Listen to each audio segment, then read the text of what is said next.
It's your boy, Ranked Mountain Biking here, and if you remember in my last video, I actually broke my Dork disc.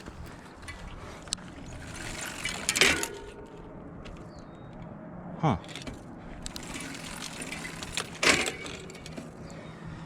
That's not good.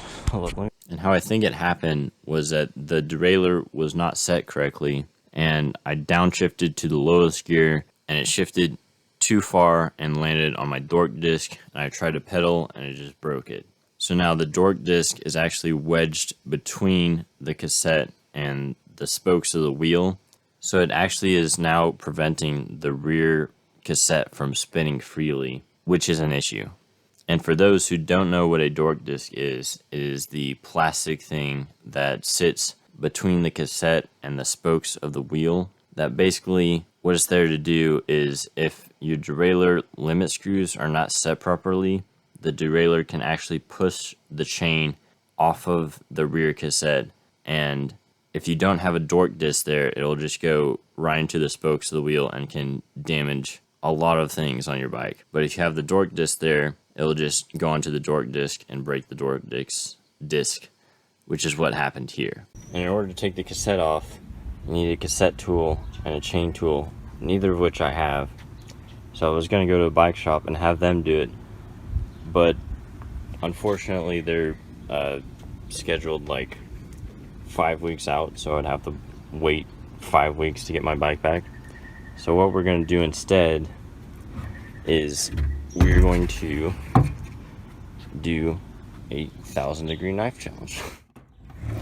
I don't know if you've heard of, I don't know if you've seen any of those videos where they just heat up a knife super hot with a torch and just melt stuff. But that's basically what we're gonna do. We're just gonna get this knife super hot and hopefully just be able to melt this Dork disc off. Now obviously I can't recommend this to be your first solution to this problem. I definitely would recommend you just taking this to a bike shop and having a professional do it. But since it is coronavirus season, and since I don't want people touching my bike and getting coronavirus on it, the solution is obviously, you know, fire. But actually this was surprisingly easy. Once the knife got hot enough, it just melted through the plastic like butter. It's very, very satisfying actually. All I'm using for this is just a propane torch and a metal knife. But you can also use a butane torch if you have that. You can try using a lighter. I don't know if that'll work or not. If you do use a lighter, it's going to take a lot longer for the knife to heat up though. Just keep that in mind. Other than that, that should be all you need for this.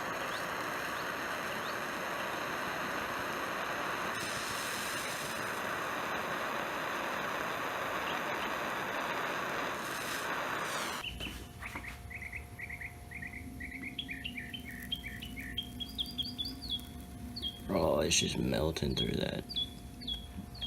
Like butter. I gotta be very careful not to just melt my cassette though, because that's expensive.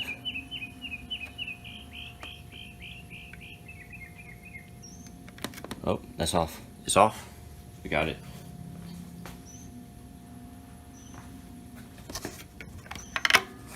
Yeah. Alright, so I finally got the Dork disc off. As you can see, it's pretty rough. So I do not recommend doing this at home. Definitely take it to a bike shop if you can. But if they're completely stocked up, then you can try it. Now, after you've taken off your Dork disc, you need to make sure that you adjust the limit screws on your rear derailleur, because if you don't, then the derailleur is just going to downshift too far and push the chain into the spokes of your tire, and it will cause some serious damage to your bike, and you do not want that. So if you don't know how to adjust the limit screws on your rear derailleur, you can just look up a couple of YouTube tutorials. That's exactly what I did, and that's how I fixed my rear derailleur. And you want to also check your rear derailleur every couple of weeks, depending on how often you ride, just to make sure that it hasn't been bumped around and could possibly, push the chain into the spokes again. Since you don't have a Dork disc there to protect you, this will fuck up your day. I cannot stress this enough. That's going to be the end of the video. If you like it, make sure you hit the like button. Please also consider subscribing. I'm going to have some new videos coming out relatively soon. In my next video, I'll be going to a place called Walnut Creek. It's super fun. They actually have a jump track there, and they also have some super fast downhill sections. So be sure to stay tuned, and thanks for watching.